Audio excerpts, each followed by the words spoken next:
Good morning, my dear lovely students. So, I'm really very glad to meet you once again on this virtual platform. As you already know that we all are meeting after a long period and you just had given your PD2 examination and you all did really well. That's very good of you.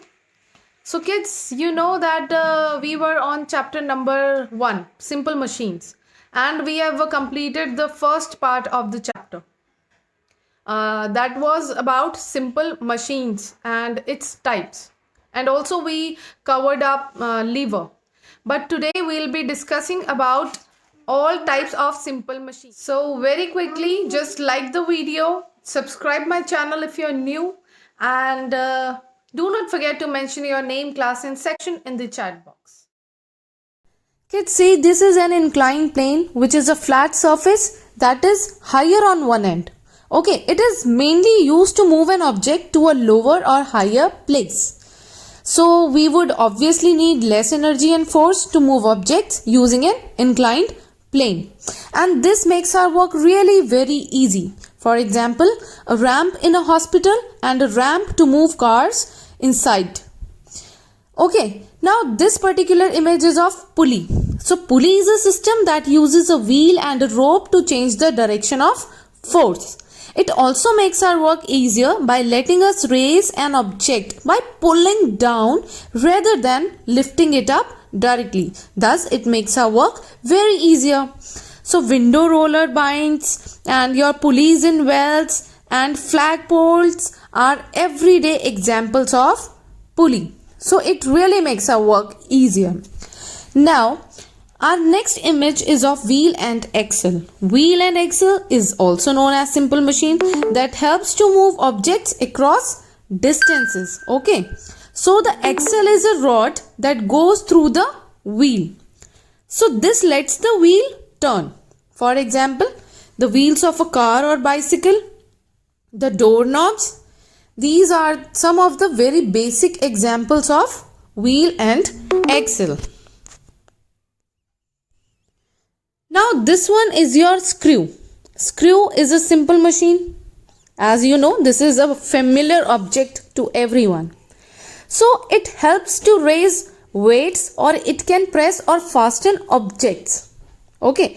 And everyday example of screws are jar lids and base of light bulbs. Clear? Now this beautiful image is of wedge. And wedge is a kind of inclined plane where pointed edges are used to do work like holding or splitting things apart. Understood? So our last topic is gears and complex machines. As I've told you earlier that we have two types of machines, simple machine and complex machine. But what complex machines are? If two or more simple machines are combined together and they work together, it is known as complex machine. When one gear wheel turns, the other one turns in the opposite direction. Remember this. Gear wheels are of different sizes and are of different shapes, and they are used to increase the power of a turning force. Here you can see one example. This particular thing is your gear and all are gears. So the smaller wheel turns quickly but with less force, while the bigger one turns slowly with more force. Understood this one?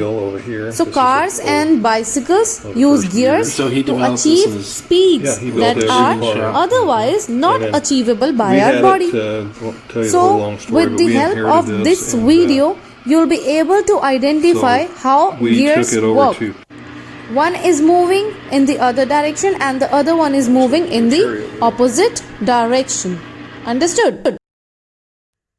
You can see an image here. Everything is so difficult. Why? Because they are known as complex machines. And complex machines are a combination of one or more simple machines that work together for our benefit.